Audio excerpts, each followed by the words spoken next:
આજથી 4 વર્ષ પહેલાં લગભગ 2016માં અમે મુંબઈ ગયેલા. 6 વર્ષ થયા. મુંબઈમાં આપણું કાંદીવલી મંદિર છે. રવિવારનો સમયો હતો. સમયો પત્યો, બધા દર્શન કરી નીકળતા હતા. દહીંસર આપણે એક હરિભક્ત હતા અને એ હરિભક્ત મને મળ્યા. મને કે સ્વામી, અમારા સંબંધીનું લઈને આવ્યો છો, અમારા પાડોશમાં રહે છે ને, અમારા પાડોશી છે ને થોડા દૂરના સંબંધી છે.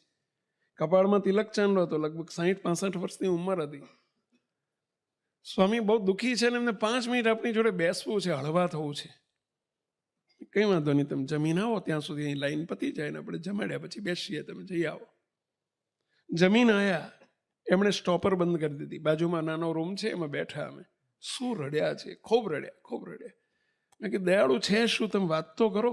મને કે સ્વામી, હું બોલી નહીં શકું, લ્યો લખેલું લાવ્યો છું. એમ કે ખિસ્સામાંથી મને 4-5 કાનાનો એક કાગળ આપ્યો. મને કે સ્વામી શાંતિથી વાંચી લો, હું બેઠો છું. મેં ચશ્મા બાજુમાંથી મગાયા અને પછી વાંચ્યો. પત્રમાં એમણે પોતાની આપવીતી લખી છે. એમાં લખ્યું છે, સ્વામી, આજથી 30-35 વર્ષ પહેલા મહેસાણા જિલ્લાનું ફલાણું ગામ અમારું. અમારા ઘરે 5 વીઘા જમીન હતી, 4 ભાઈઓ હતા. મારા લગ્ન પછી 2 વર્ષ અમે ભેગા રહ્યા. જાણ્યું કે આ 5 વીઘામાં 4 ભાઈઓનું તંત્ર ચાલશે કેવી રીતે. સ્વામી, મજૂરી કરવી જ પડે એવા જ સંજોગ હતા. બહુ ગરીબીમાં અમે મોટા થયેલા. અમે પહેર્યા લુગડે 2 માણસ નીકળી ગયા. અમદાવાદ આવ્યા ને અમદાવાદથી મુંબઈની ટ્રેનમાં 100-200 રૂપિયા ખિસ્સામાં હતા, એમાંથી મુંબઈ પહેર્યા લુગડે આવ્યા. સ્વામી, અહીંયા એને અમે અઠવાડિયું ફર્યા, ફૂટપાથ ઉપર હતા. એક નોકરી મળી, 2 જણાએ નોકરી ચાલુ કરી. એક ચાલીમાં અમે રહેવા માંડ્યું. એમણે બધું લખ્યું છે. સ્વામી, અમારે એક દીકરા ને દીકરીનો જન્મ થયો અમારા ઘરે. દીકરી મોટી હતી, ભણાવી ગણાવીને એને પરણાવી. સ્વામી, અમે પેટે પાટા બાંધીને મહેનત મજૂરી કરીને બંને બાળકોને ભણાયા. દીકરા ઉપર આશા હતી. દીકરી તો સાસરે ગઈ. 2-3 વર્ષ પછી દીકરો ભણી રહ્યો, પ્લાસ્ટિક એન્જિનિયર થયો. સ્વામી, અમારા ઘરમાં 30 વર્ષમાં અમે ફ્રીજ નહોતું જોયું. 30 વર્ષ મુંબઈમાં રહ્યા તો ફ્રીજ નથી જોયું, તો એસી તો હોય જ ક્યાંથી. અમે માંડ એક ઓયડીમાં રહેતા અમે, અને એમાં પૂરું કર્યું અમારું. દીકરો મોટો થયો મહારાજની કૃપાથી. અમારે પહેલેથી બાપ દાદાનો સત્સંગ ખરો, સ્વામિનારાયણ સંપ્રદાય ખરો અમારા ઘરમાં. અમે નજીકમાં મંદિર જતા, નાનપણથી છોકરાઓને સંસ્કાર આપેલા. દીકરાને નોકરી મળી મહારાજની દયાથી. દીકરો બહુ ભણવામાં હોશિયાર હતો, ગોલ્ડ મેડાલિસ્ટ હતો. એનું રિઝલ્ટ આવતાની સાથે જ બીજે દિવસે એને નોકરીનો વગર અરજી કરે એને કોલેજમાંથી સીધું જ રિક્રુટમેન્ટ થઈ ગયું. અને એને વાપીની એક પ્લાસ્ટિક ફેક્ટરીમાં એને મેનેજર તરીકે પહેલા દિવસથી 80,000 રૂપિયા પગાર શરૂ થયો. પહેલા મહિનાથી 80,000 રૂપિયા પગાર શરૂ થયો અને એને નોકરી મળી ગઈ. સ્વામી, અમને લાગ્યું કે મારા સુખના દિવસો શરૂ થયા. આ બાપ લખે છે, પત્રમાં આપવીતી લખે છે. સ્વામી, પહેલા મહિને અમે પહેલી ફ્રીજ લાયા. સ્વામી, 2-4 મહિના 6 મહિના એને 80,000. બીજે વર્ષે એને સીધો જ 1.25 લાખ રૂપિયા પગાર થયો. 25-30-40,000નો વધારો આવ્યો. એનું કામ જોઈને બીજે વર્ષે એને સીધો 1.5 લાખનો પગાર થયો. સ્વામી, અમે મુંબઈમાં, અને જે દિવસે એનો પહેલો પગાર આવ્યો તે દિવસે અમે કંસાર કરીને જમ્યા, ઘરમાં લાપસી બનાવીને જમ્યા. અમારા માટે સારા દિવસો આવ્યા હતા. છોકરાએ કહ્યું કે બાપા, હવે તમે નોકરી છોડી દો. એની મમ્મી નોકરી કરતા, હું નોકરી કરતો, અમને બંને નોકરી છોડાઈ દીધી. 30 વર્ષમાં મારો પગાર 22,000 પહોંચ્યો હતો. અમે હાથ ચોપડી ભણેલા. 30 વર્ષમાં 22,000 પહોંચ્યા હતા. એને સીધો પહેલા મહિને 80,000 ચાલુ થયો, અને બીજે વર્ષે 1.25 લાખ, ને ત્રીજે વર્ષે 1.5 લાખ ચાલુ થયો. 1.5 લાખ અમે જિંદગીમાં ભાડ્યા નહોતા. અમે એક ફ્લેટ બુક કરાયો, 54 લાખનો એક ફ્લેટ બુક કરાયો. અમારા હૈયામાં આનંદનો પાર નહોતો.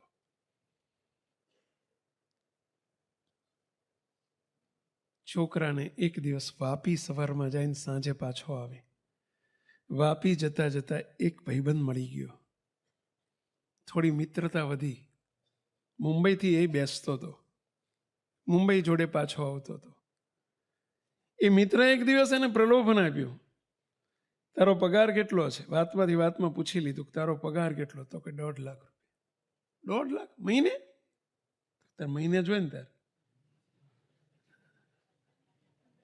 1.5 લાખ બોલતા ને રોજના 1.5 લાખ મળે એવું કરી દઉં તો? રોજના 1.5 લાખ મળે તને, બોલ મહિને 1.5 લાખમાં શું મળે? ગરીબીમાં જીવેલો, ઘરમાં જેને કોઈ દિવસ સુખ જોયું નથી, સાહેબી જોઈ નથી, શોર્ટકટમાં પ્રલોભનમાં લેવાઈ ગયો. શું કરવાનું? ત્યારે કશું કરવાનું નહીં. વાપી સ્ટેશન તારે મુંબઈથી તું બેસ, તને એક પર્સ નાનકડું મળી જશે. ત્યાં વાપી એક ભાઈ લેવા આવશે, આપી દેવાનું. વાપીથી જે આપે અહીં લાઈને આપી દેવાનું, કાંઈ કરવાનું નહીં. રોજ તને 1.5 લાખનું કવર તારા ઘેર આવી જશે. પ્રલોભનમાં લેવાઈ ગયો, લલચાઈ ગયો, લોભાઈ ગયો. આ બનેલી સત્ય ઘટના. એના બાપે લખ્યું છે, સ્વામી 15 દિવસ રોજ 1.5 લાખનું કવર હાથમાં આવે, ઘરે આવી જાય. સ્વામી અમે ગાડી લીધી, લોનથી અમે ગાડી લીધી. અમારી ભૂલ એ કે અમે છોકરાને પૂછ્યું ને કે બેટા ક્યાંથી પૈસા હપ્તા ભરશું? મકાનના હપ્તા આવવાના છે, લોન લેવાની છે. મકાન આપણે 54 લાખનું લીધું છે, તેની લોન લેવાની છે. આ ગાડીને બધું હમણાં રહેવા દે. અમને ગાડી મળી એટલે અમે ખુશ થયા. મા બાપની ફરજ અમે બજાવી નહીં. ઘરમાં રાચ રચીલું આવવા માંડ્યું, ખૂબ ખૂબ પૈસો વપરાવા માંડ્યો. 15-20 દિવસ 25 દાડા તો ચાલ્યું. રોજ 1.5 લાખ રૂપિયા આવે. એક દિવસ છોકરો રંગે હાથ પકડી ગયો. પર્સની અંદર બ્રાઉન સુગર, ડ્રગ્સ ને હેરાફેરી થતી. વાપી સ્ટેશન ઉપર રંગે હાથ પકડી ગયો. સ્વામી એને જેલમાં છે, 8 વર્ષની સજા થઈ છે. નોકરી ગઈ, મકાન ગયું, ગાડી ગઈ. ફરી મારી નોકરી શરૂ થઈ.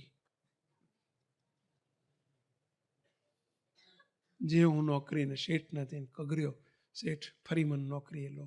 આજે 65 વર્ષની ઉંમરે ફરી મારી નોકરી શરૂ કરી, 22,000ના પગારમાં. ફરી એ જ છાપરાው, એ જ શેડ, એ જ અમારું ચાલી. તો આજે 8 વર્ષની સજા થઈ છે. છોકરો જેલમાં છે. ભૂલમાં કોઈ દિવસ આવા લાલચમાં, લોભમાં ન આવશો. આ પ્રમાણિકતાનો પૈસો છે. પરસેવો પાડીને, મહેનત કરીને જે કમાવવું પડે તે કમાજો, પરંતુ મફતનો આવો પૈસો લેવાનો વિચાર ન કરશો. 2 હાથ જોડીને વિનંતી કરું છું ભાઈઓ, યુવાનોને ખાસ વિનંતી છે, લલચાશો નહીં, લોભાશો નહીં.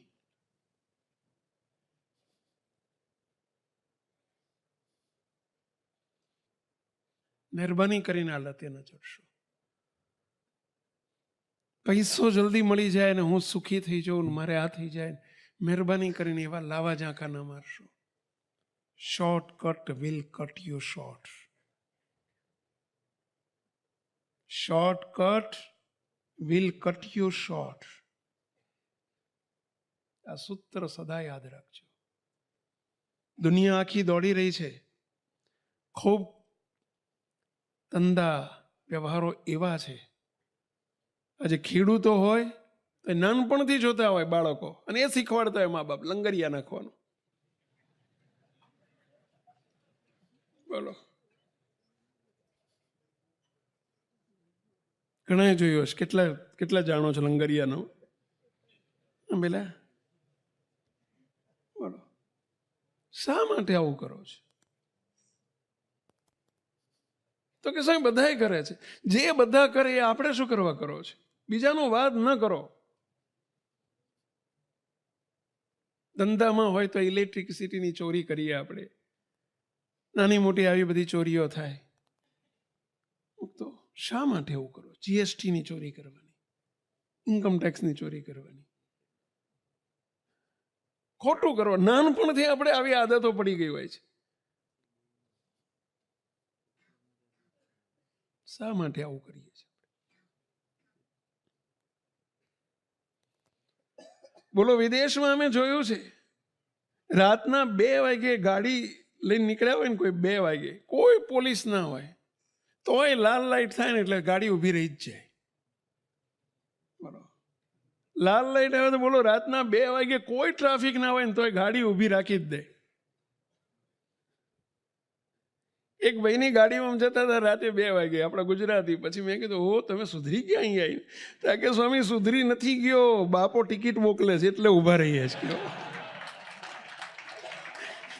કેમેરા છે કે સ્વામી, કેમેરા મૂક્યા હોય ને ટિકિટ આવી જાય ઘેર, $500 ની ને $250 ની, એટલે કેવું સુધરી ગયો? મેં કીધું હા, નહીં તો એવા ને એવા જ છો એમને. મૂળ બ્લડમાં જ આ પેઠું છે ને, આપણી બ્લડમાં જ અપ્રમાણિકતા છે. બોલો,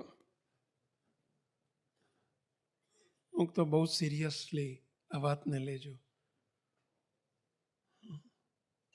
ડિસિપ્લિન, પ્રમાણિકતા આપણા જીવનમાં ફરજિયાત જોઈએ. અમારે થોડા વખત પહેલા અમે મણિનગર, આપણે ઈસનપુર મંદિરે સભા હતી, અમે નીકળ્યા હતા ને સાલું ટ્રાફિક બહુ આવી ગયો વચ્ચે. ટ્રાફિકમાં હલવાઈ ગયા, મોડું થતું હતું સભાનું. એ અમારા ડ્રાઈવર હતા ને મુક્તરાજ, એમણે સીધી જ ઓલી BRTSમાં ઘુસાડી દીધી.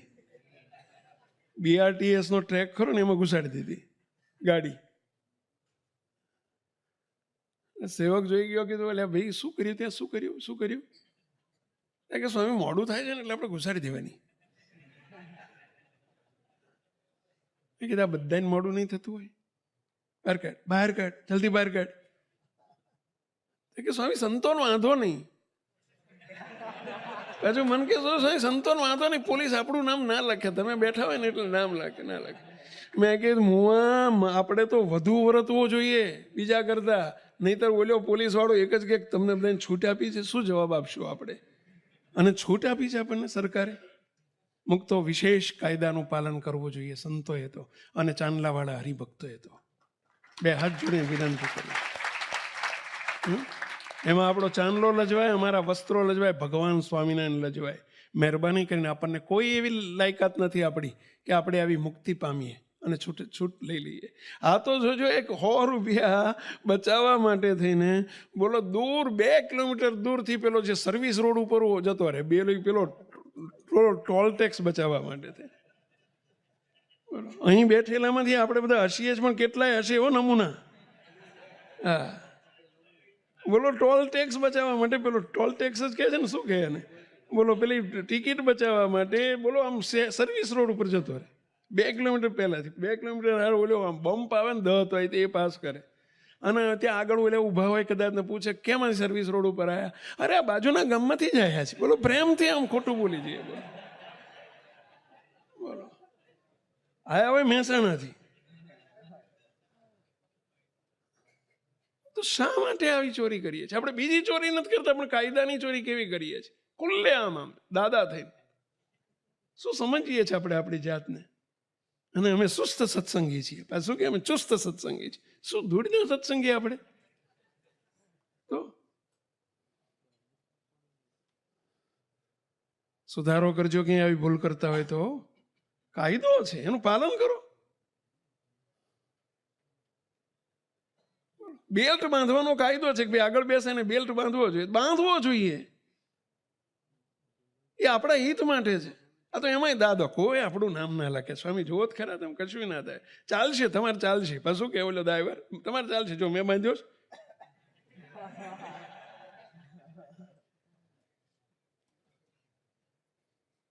ધ્યાન રાખજો, કોઈ દિવસ આવા કાયદા લોપવાના નહીં, લોપવા દેવાના નહીં. આ પ્રમાણિકતા છે. કહું છું, નાના હતા ત્યારથી આપણા મા બાપે આવું જ શીખવાડ્યું છે. ઓલી એસટી બસમાં ચડવાનું હોય ને અને જઈને બેસી જઈએ, જોજો. અને 12 વર્ષનો છોકરો 14 વર્ષનો હોય ને તો ખોળામાં બેહાડીએ થોડી વારમાં. પેલો કંડક્ટર આવે, કેટલા વર્ષ થયા બાબાને? હજુ 11 વર્ષ થયા છે. એટલે આને શીખવાડ્યું 11 કહેજો. બોલો, ઢાંઢો હોય તો કે 11 જ થયા છે. એ જાણે છે કે આ સર્ટિફિકેટ, પેલું બર્થ સર્ટિફિકેટ તો માગવાનું નથી અને આપણે જોડે લઈને ફરતા નથી. બોલો શા માટે? એક અડધી ટિકિટ માટે થઈને ખોટું બોલવાનું, ખોટું કરવાનું. બોલો, મોટા ભાગના આવી રીતે અડધી ટિકિટમાં ગયા હશે.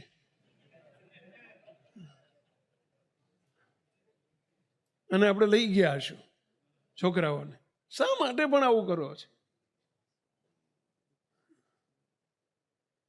કેવી અપ્રમાણિકતાના પાઠ આપણે ભણ્યા છીએ દાદા દાદીઓ જોડેથી, અને પપ્પા મમ્મી આપણને કેવા પાઠ શીખવાડ્યા છે. તો મહેરબાની કરીને આવું બધું ન કરો. નાની નાની વાતો બહુ મોટું મોટું આપણને કહી જાય છે. મુક્તો એ જ રીતે મુક્તો કાયદો છે. બાઇકમાં જાઓ છો તો હેલ્મેટ પહેરવો જોઈએ, નહીંતર આ પણ અપ્રમાણિકતા છે. આ બધી ભૂલ તપાસ જો ન કરતા હોય તો કરજો. દાદા થઈને નહીં ફરો. આપણે કોઈ નથી જોતું, ભગવાન જુએ છે ને. બસ ભગવાનની બીક રાખજો. એ જ રીતે મુક્તો એક નાનકડો એક પ્રસંગ સેજો વાંચું છું, બધા ધ્યાનથી સાંભળજો. પ્રમાણિકતા કોને કહેવાય? એક વિદેશની બનેલી ઘટના છે, બહુ પ્રેરણા લેવા જેવી છે.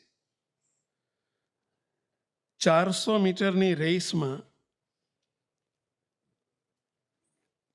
એક રેસ ચાલે છે, દોડની રેસ ચાલે છે. 400 મીટરની રેસમાં કેન્યાનો રનર,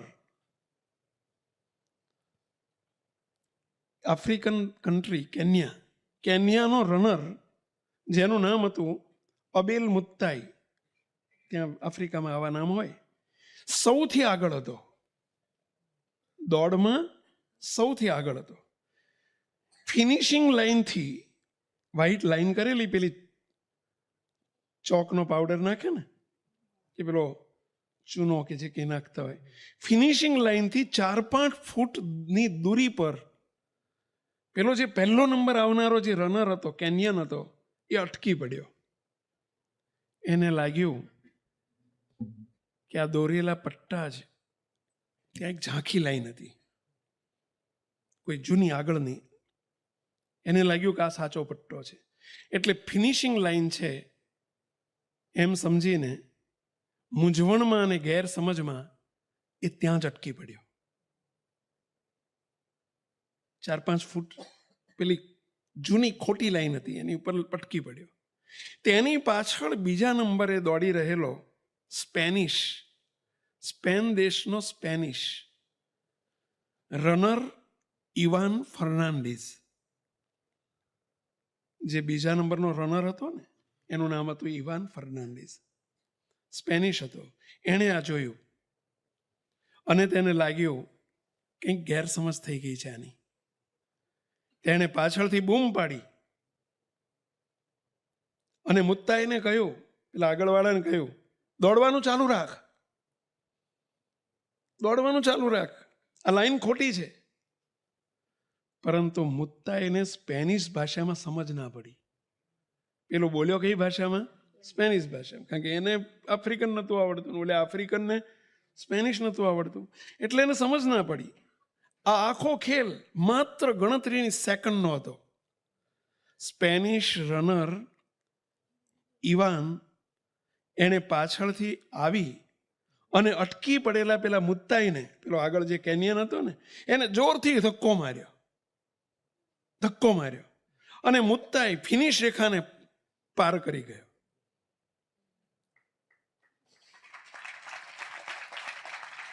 જરા સમજવાનો પ્રયત્ન કરજો. આપણે હોઈએ શું કરીએ? જરા એ તપાસો. આપણે હોઈએ શું કરીએ? હે? ખૂબ નાનો અને અતિ મહત્વનો પ્રસંગ છે. જો આ બનેલી ઘટના છે, સ્ક્રીન ઉપર દેખાય છે. આ રેસ હતી, અંતિમ પડાવ પૂરો કરીને વિજેતા બનવાની રેસ હતી, મેડલ મેળવવાની રેસ હતી. ઇવાન ધારત, પેલો પાછળવાળો ધારત તો વિજેતા બની શકત. ફિનિશ રેખા પાસે આવીને અટકી પડેલા મુત્તાઈને અવગણીને ઇવાન વિજેતા બની શકત. આખરે વિજેતા મુત્તાઈને બનાવ્યો અને ગોલ્ડ મેડલ એને લેવડાવ્યો અને ઇવાનને સિલ્વર મેડલ મળ્યો. પેલો જે સ્પેનિશ હતો ને એને સિલ્વર મેડલ લીધો. એક પત્રકારે આ સ્પેનિશને પૂછ્યું કે તમે આમ કેમ કર્યું? તમે ધારત તો તમે જીતી શકત. પત્રકારે સ્પેનિશને પૂછ્યું કે તમે આમ કેમ કર્યું? તમે ધારત તો તમે જીતી શકત, તમે આજે ગોલ્ડ મેડલને હાથથી જવા દીધો? ત્યારે પેલા સ્પેનિશે સુંદર જવાબ આપ્યો, મારું સ્વપ્ન છે કે આપણે એવો સમાજ બનાવીએ જ્યાં વ્યક્તિ બીજી વ્યક્તિને ધક્કો મારે, પરંતુ પોતે આગળ જવા માટે નહીં, પરંતુ બીજાને આગળ લાવવા માટે ધક્કો મારે.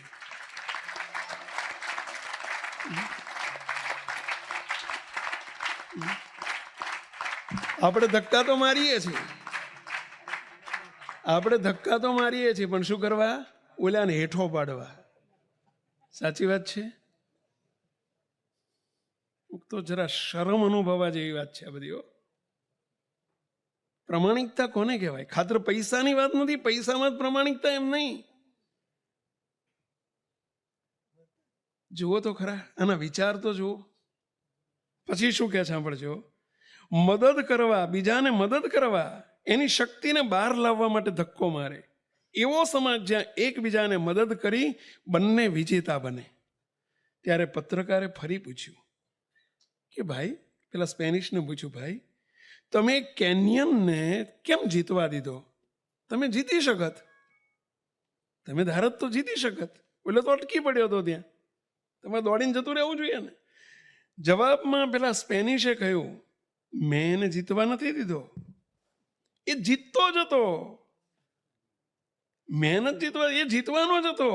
આ રેસ એની હતી, મારી નહોતી. આ રેસમાં એ ખરેખર આગળ જ હતો.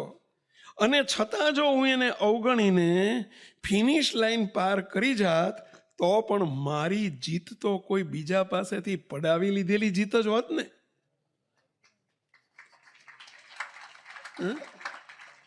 મારી જીત બીજાની પડાઈ લીધેલી જીત હોત. આવો વિચારે આપણને આવે? વિચારજો જરા. પ્રમાણિકતા કોને કહેવાય? આ જીત પર હું કેવી રીતે ગર્વ કરી શકત? જો મેં ગોલ્ડ મેડલ લઈ લીધો હોત તો મને ગર્વ કેવી રીતે, મને પ્રાઉડ કેવી રીતે થાત? મારી અનઓફિશિયલ ગેરકાનૂની જીત હોત. આવો જીતેલો ચંદ્રક, કદાચ હું ગોલ્ડ મેડલ મેળવીને લીધો, તો આવો જીતેલો ચંદ્રક હું મારી માને કેવી રીતે બતાવી શકત? જો આ મા બાપના સંસ્કાર જુઓ. અને હું મારા અંતરાત્માને શું જવાબ આપત?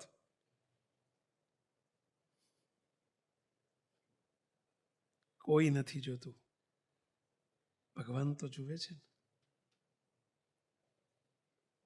હવે ભગવાનની ભક્તિ આપણે લોકો જાજી કરીએ હો, એમ ના કરતા. બોલો, જરા એક વખત તાળીથી વધાવીએ. જરા આ સ્પેનિશને ધન્યવાદ આપીએ અને ભેટતા બતાવો બંનેને. બંને ભેટી પડે છે પછી. હો, બીજો ફોટો, ભેટતો ફોટો.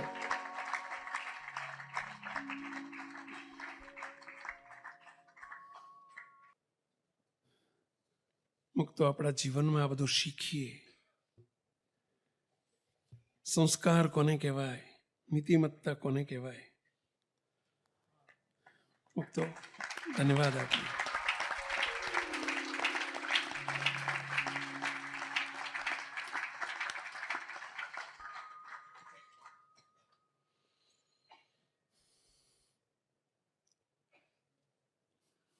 મુક્તો એક વખત ગુરુદેવ બાપજી પંચમહાલ પધારેલા, લગભગ 2004-05ની વાત છે.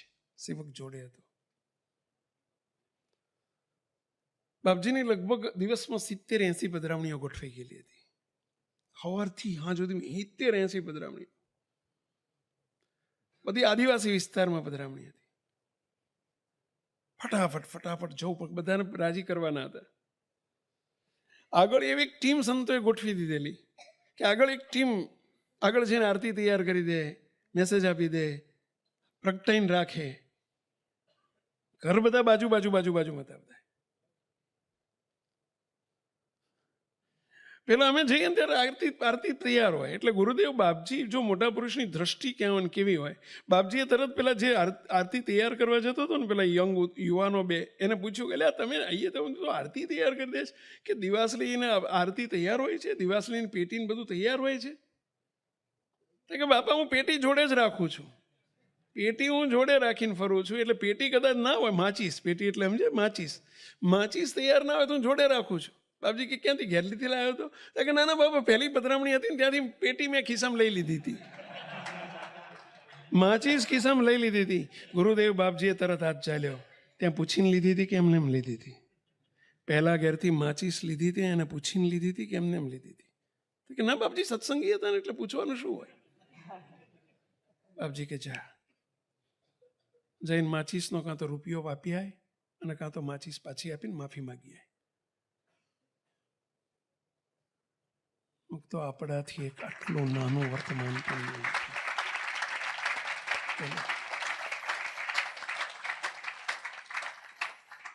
₹1 માચીસ એ વખતે આવતી હતી. એ પુરુષ આપણને શીખવે છે આપણા જીવનમાં કોઈ દિવસ ખોટું ન કરો. ખોપાળા ગામ છે સૌરાષ્ટ્રની અંદર, ખોપાળા, અને ખોપાળાના જેઠા માણિયા કરીને હરિભક્ત, 30 વર્ષની યુવાન અવસ્થા, જેઠા ભગત, પટેલ જ્ઞાતિમાં માણિયા અટક આવે. ખેતરમાં ખેતી કરે, હળ હાંકે. એ જમાનામાં ટ્રેક્ટરનો જમાનો નહોતો, બળદનો જમાનો હતો. હળ ચલવે. બપોરે 12 વાગે એમના ધર્મપત્ની રોજ એમને ભાત આપવા જાય. ભાત એટલે સમજે? ગામડામાં રેલાને ખબર હશે, ટિફિન, આપણી ભાષામાં કહીએ તો ટિફિન આપવા જાય. પણ ગામડામાં એવું કે ભાત આપવા જાય, ખરેખર એમાં ભાત હોય જ નહીં.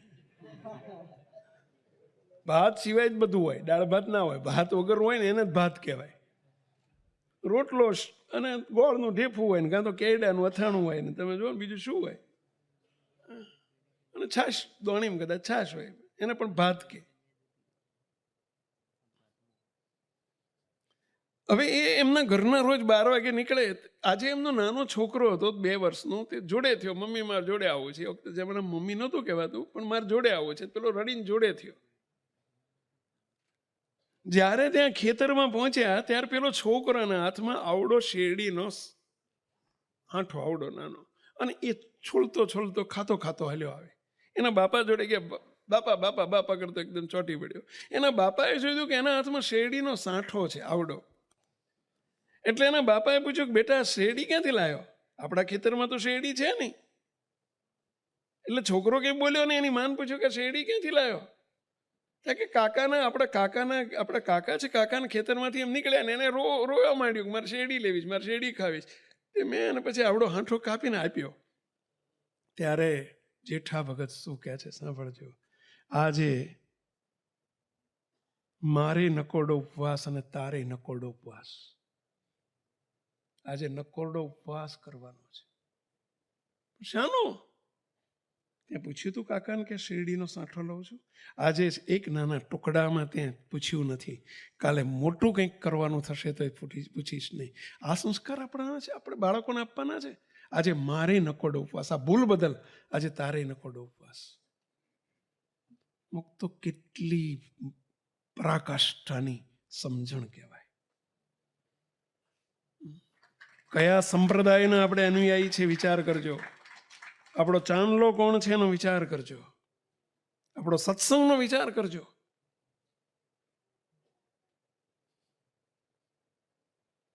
કયો અધિકાર છે આપણને?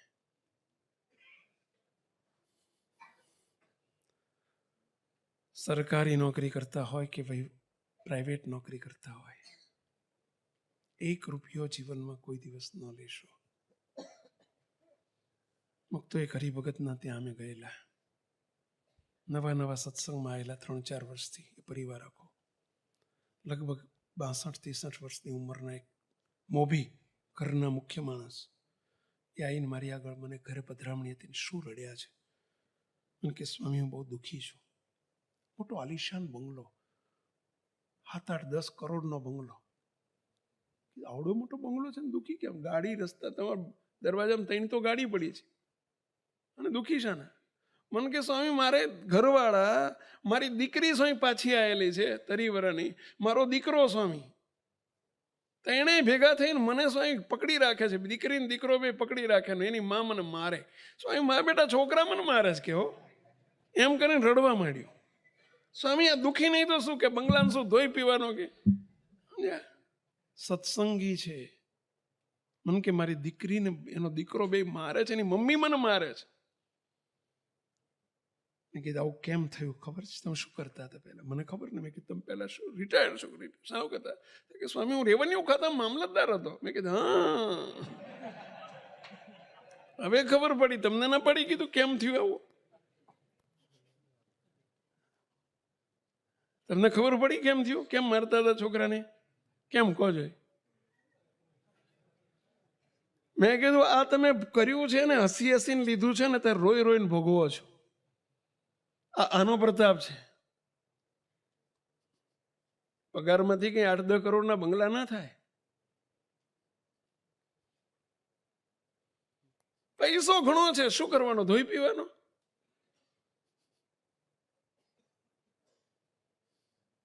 બહુ ધ્યાન રાખજો મુક્તો. જો તમે અમારા હોય તો, નહીતર કહી દેજો અમારા નથી. મહેરબાની કરીને આપણા જીવનમાં ક્યારેય કરોડોની સંપત્તિ મળતી હોય તો મહેરબાની કરીને ઠુકરાવજો. એ માર્ગ ના પકડશો કોઈ દિવસ. નહીતર એ પૈસો બહુ જોયા છે અમે, હસી હસીને લેવાનો હોય છે, રોઈ રોઈને ભોગવવાનો હોય છે, દુઃખી કરી નાખે. આપણે વાસના મંદિરની જગ્યા લેવાઈ 1985માં. 2 મહિના થયા, 4 મહિના થયા, 6 મહિના થયા. ત્યાં પેલો ચોરામાં એન્ટ્રી પડાવવાની હોય. ચોરો એટલે સમજ્યા ને, ગામડામાં રેલા છે ને ચોરાની ખબર હોય. તે ચોરામાં પેલો આપણા નામની પેલી ટ્રસ્ટના નામનો દસ્તાવેજ થઈ ગયેલો, એન્ટ્રી પડાવવાની. તે અમારા ઘનશ્યામભાઈ મગનભાઈ પટેલ આ બધું કામ કરતા, એટલે એ જાય અને ત્યાં જઈને પાછા આવે. અને એક દાડ મેં પૂછ્યું ભાઈ એન્ટ્રી પડી ગઈ કે નહીં આપણી નામની? ત્યારે મને કે સ્વામી આવડો તલાટી સાહેબ છે ને પાડતા જ નથી, કે એન્ટ્રી પાડતા નથી, દર વખતે આંટા ખવડાવે. જ્યારે જોઉં ત્યારે કે કાલ આવજો, પમદી આવજો, કાલ આવજો, પમદી આવજો. મેં કીધું પણ કંઈ કારણ એ આપણે લોચો થાય? કે સ્વામી કશું લોચો નથી, આપણું બધું સ્ટ્રેટ ફોરવર્ડ છે બધું. આપણું કંઈ આમાં લોચાવાળું છે જ નહીં. આપણું ખાલી દસ્તાવેજ આપી દીધો છે. હવે એને કાચી એન્ટ્રી નથી પાડતો. જનરલી મહિનામાં કાચી એન્ટ્રી પાડે ને પછી મહિના પછી પાકી એન્ટ્રી પાડે. આવો રિવાજ હોય છે, જેને ખબર હશે એને ખ્યાલ હશે. પણ મેનું કારણ શું થાય? કે સ્વામી પણ નથી કારણ. કે મેં કીધું એને કંઈ જોઈએ છીએ ભાઈ, પેપર વેઇટ મૂકવું પડશે, અત્યારનો કાયદો એવો જેવું કંઈ કરો છો? ત્યાં કે સ્વામી મેં કહ્યું કે સાહેબ તમારે જે લેવાનું હોય કહો, કંઈક આપી દઉં. ત્યાં કે ધર્મદાના પૈસા લેવાતા હશે, કે મંદિરના પૈસા લેવાતા હશે? શું પૂંડ્યો આવી વાત કરો છો? કે મેં કે લેતા નથી અને કામ કરતા નથી.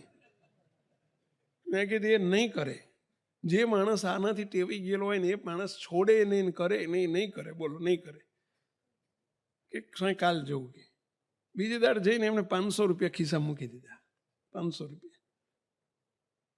પેલા સાહેબે આમ ખિસ્સામાં કાઢી આમ ફેંકી દીધા. હું માગણ છું? શું કે હું માગણ છું? 500 રૂપિયા તમારે કામ પતાવવું છે? અરે સાહેબ તમે કહેતા હતા ને પ્રસાદીના પૈસા ના લેવાય. અરે એ તો કહેવાનું હોય કે સમજ્યા, પ્રસાદીના તો સારું, ઘરમાં પૈસા વધે કે પ્રસાદીના તો હારા. બોલો 5,000 રૂપિયા લીધા, બોલો 5,000. આ તો હું 1985 વાત કરું છું. 5,000 રૂપિયા લીધા, બોલો. અને ભગવાનને કરવો ને અઠવાડિયામાં તો એવી એની દશા બગડી, આખા ઘરના ને ઝાડા અને પેશાબ, ઝાડા અને ઉલટીઓ એવી ચાલુ થઈ ગઈ. આખા ઘરના 6 જણા બધાને ઝાડા ઉલટીઓ ચાલુ થઈ ગઈ. તે બંધ જ ના થાય. વાડીલાલ હોસ્પિટલમાં દાખલ કર્યા બધાને, આખા ઘરના 6 જણને. અને 10 દાડામાં તો રૂપિયા 50,000-50,000નું આંધણ થઈ ગયું. અને પછી તે બંધ જ ના થાય. ઓલા ડૉક્ટરો કે ગમે એમ હોય કે પૈસો તમારું ગમે બધી દવા કરીને થાય કે પણ બંધ જ નથી થતું. ના ઝાડા બંધ થાય, ના ઉલટીઓ બંધ થાય. બોલો. ઓલાને સેજ રિયલાઇઝ થયું. મારી ઉપર ફોનનો નંબર લઈને ઘનશ્યામભાઈ જોડે મને ફોન કર્યો કે સ્વામીજી આ 5,000 રૂપિયાએ મારી દશા બગાડી પૈસા કેવો. મેં કીધું હવે કરવું શું? તો કે સ્વામી હું 5,000ના બદલે બીજા વ્યાજ સાથે બીજા 5,000 ઉમેરીને 10,000 આપી જઈશ, પૈસા બાપ બ્રેક મારો. મેં કીધું ના નહીં મારો, હવે ના મારો. કીધું બરાબર ના હલવાના છો, હવે તો બિલકુલ ના મારું. ભગવાનને પ્રાર્થના કરો. મને કે એવી પ્રાર્થના કરો પૈસા મને બચાવો કેવો. મારું આખું ઘર પાયમાલ થઈ ગયું કેવો. મેં કીધું તમે એવી પ્રતિજ્ઞા લો કે આજ પછી જિંદગીમાં લાંચ નહીં લઉં, એક કોઈનો ધર્મદાનો નહીં, કોઈનો રૂપિયો નહીં લઉં. તો કીધું અમે પ્રાર્થના કરીએ કે સ્વામી હું 2 કાન પકડીને કે ઉઠબેસ કરું કે પૈસા હો, પણ કે નહીં પૈસા મને બચાવો, જિંદગીમાં નહીં લઉં. મેં કીધું આ ભગવાને હારો. અને એમ કહું છું ને, એમનો દંડો ખમી ના આખીએ આપણે પછી. એ દંડો મારે ને ખવાય નહીં. અરે કેવી કેવી વેરાયટી હોય. હરિભગત એક અમારા કાળુપુરમાં રહે, મામુ નાયકની પોળમાં, વર્ષો પહેલાંની વાત છે. એક દિવસ મારી જોડે આવ્યા.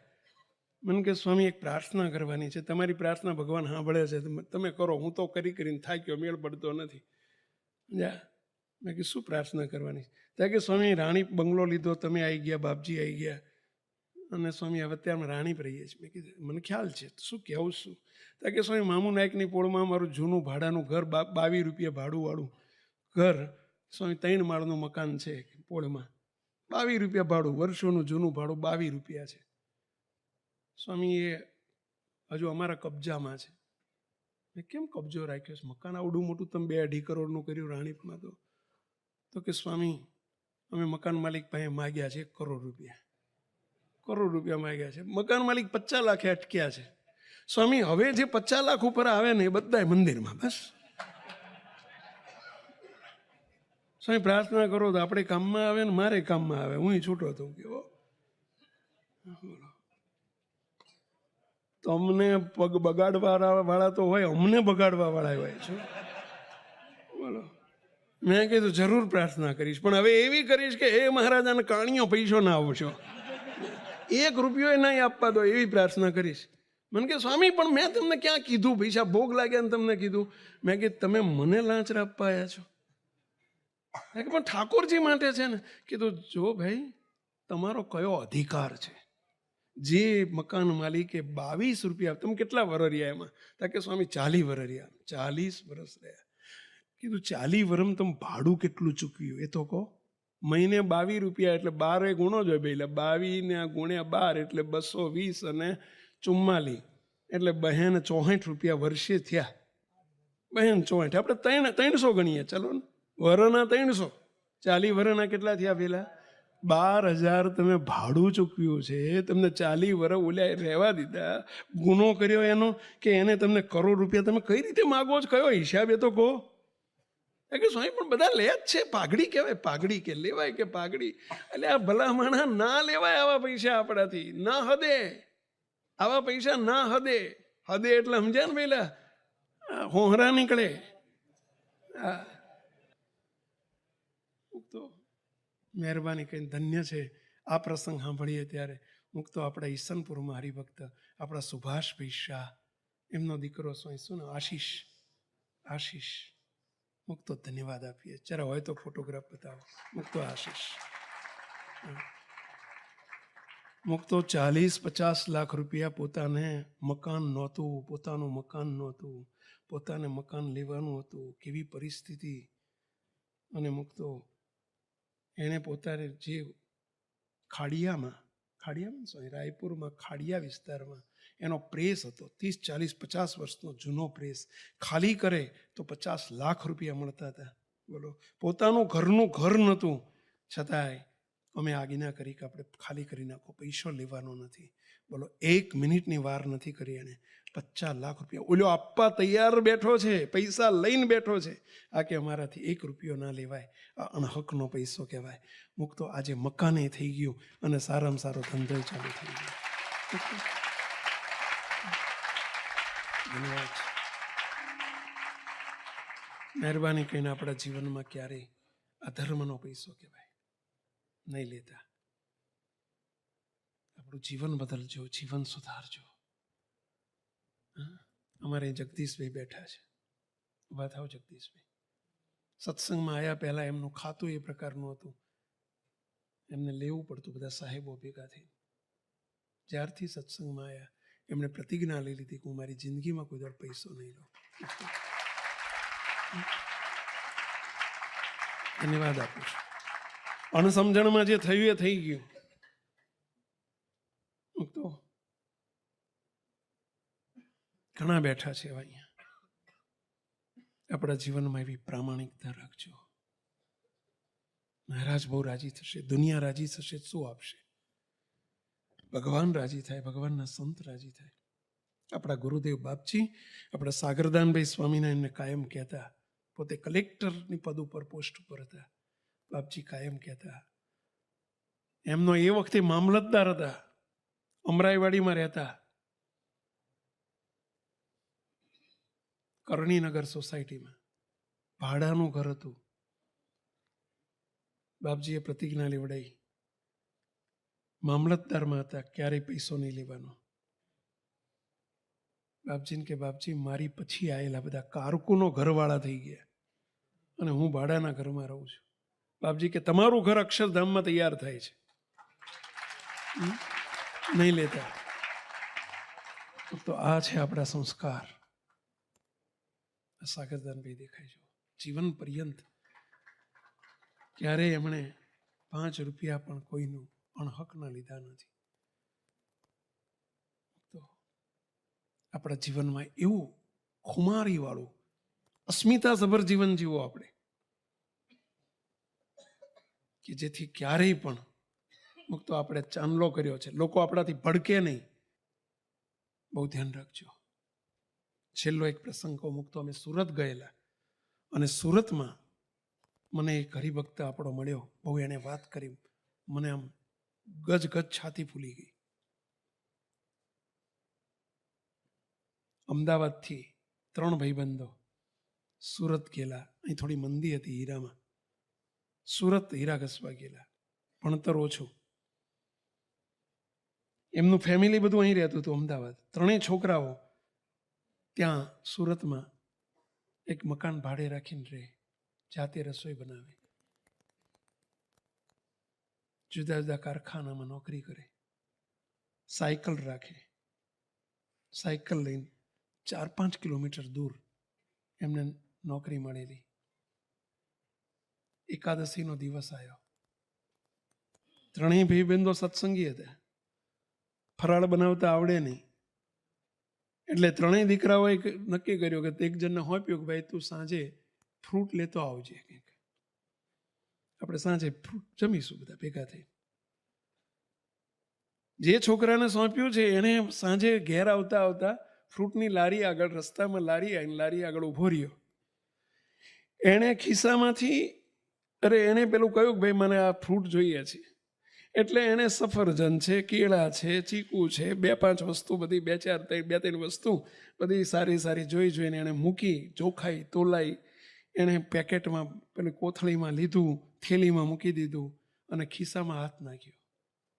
પાકીટ રહી ગયેલું કારખાને, એટલે વોલેટ હોય ને, રહી ગયેલું કારખાને. એકદમ બિચારો ગભરાઈ ગયો. એટલે બિચારા એને એમ કે અરે મેં મહેનત કરાય, હવે શું મારું કેવી રીતે કહેવું? પેલો ભાઈ તારું ફ્રૂટ લઈ લે પાછું. બીજું કંઈ કહેવાય એવું નહોતું. ઓલો અજાણ્યો માણસ લારીવાળો. એટલે પેલા કહ્યું ભાઈ કેમ? તો કે મારું પાકીટ ભાઈ સાહેબ હું ભૂલી ગયો કારખાને, અને મને એમ કે ખિસ્સામાં છે. હવે કારખાનું બંધ થઈ ગયું એટલે રાત પડી છે, એટલે હું પાછો જઉં તો તે કારખાનું બંધ કરીને શેઠ જતા રહ્યા હોય. એટલે ભાઈ સાહેબ તમારું ફ્રૂટ લઈ લો પાછું. પેલો કે લઈ જાઓ, હજુ જોતું હોય લઈ જાઓ, બીજું લઈ જાઓ. કેમ? તમે મને ઓળખતા નથી ને? તમને નથી ઓળખતો, તમારા ચાંદલાને ઓળખું છું. મને વિશ્વાસ છે તમે ક્યારેય ખોટું નહીં કરો. માટે ડબલ જોતું હોય તો હજુ લઈ જાઓ. કે પણ મારા જેવા કેટલાય નીકળતા હોય. નહીં, મને તમારા ચાંદલા ઉપર વિશ્વાસ છે, હું તમને નથી ઓળખતો. મુક્તો, આ છે આપણા ચાંદલાની પ્રેસ્ટીજ, આ છે ઇમેજ. મહેરબાની કરીને કોઈ દિવસ એને ભંગ ન થાય એનો ખ્યાલ રાખજો. એટલી તમને બધાને 2 હાથ જોડીને વિનંતી કરું છું. આપણને ઓળખનારા કેટલા? 5, 25, 50 જણા. આપણા મહારાજને ઓળખનારી આખી દુનિયા છે. બસ એને કલંક ના લાગે એનો ખ્યાલ રાખજો. આપણા જીવનને એવું હોનેસ્ટ ને પ્રમાણિક બનાવજો કે ક્યારેય ન શોભે, આપણને ન શોભે. 1-5 પૈસા માટે ખોટું બોલી જવું, ખોટું કરી નાખવું, કોઈને બાટલામાં ઉતારી દેવું. મુક્તો અત્યારે કેવો હળાહળ કળિયુગ છે. મુક્તો એમ થાય કે હા બોલો. મુક્તો ક્યારેય તમે જે કંઈ પોસ્ટ ઉપર હોય, ડૉક્ટર હોય કે એન્જિનિયર હોય, અમારા અહીં વિદ્યાર્થીઓનું કાયમ માટે જ્યારે અહીંથી છૂટા પડે ને, અમારા જ્યારે 2 વર્ષ 3 વર્ષ 5 વર્ષ ભણીને, ત્યારે વિદ્યાર્થીઓને કહું કે તમારે જો 2-5 વર્ષ ગુરુકુળમાં રહ્યા છો, તમારે ગુરુ દક્ષિણા આપવી પડે, એમને એમ ના જવાય. વિદ્યાર્થીઓ કે બોલો સ્વામી, શું ગુરુ દક્ષિણા આપવાની? બસ મને તમે વચન આપો કે તમે મોટા થઈને જે પોસ્ટ ઉપર ભલે જાઓ, મિનિસ્ટર બનો તોય ભલો અને ડૉક્ટર બનો તોય ભલે, જીવનમાં ક્યારેય ખોટું નહીં કરો, અધર્મ નીતિનો પૈસો નહીં આવો. મને પ્રોમિસ કરો. એ મારી ગુરુ દક્ષિણા છે, એ અમારી ગુરુ દક્ષિણા છે. આજે હું તમારા બધાની પાસે ગુરુ દક્ષિણા માગું છું, આટલું વચન માગું છું અહીં બેઠેલા બધાની પાસે. આપશો? મારે તમારા પૈસા નથી જોતા, અમે એના ભૂખ્યા નથી. આજે સંકલ્પ કરો, વચન આપીને જાઓ, નક્કી કરીને જાઓ, જીવનમાં ખોટું કરશો નહીં, કરવા દેશો નહીં. અધર્મનો પૈસો, અનીતિનો પૈસો, અથવા તો કોઈ પણ રીતે ખોટું નહીં કરો જીવનમાં. ચલો, કેટલા પ્રોમિસ આપો છો? આંગળી ઊંચી કરો. કેટલા પ્રોમિસ કરો છો? તો અમને એમ થશે કે અમારી આ સભા સફળ થઈ. ચલો, તાળીથી વધાવો બધા.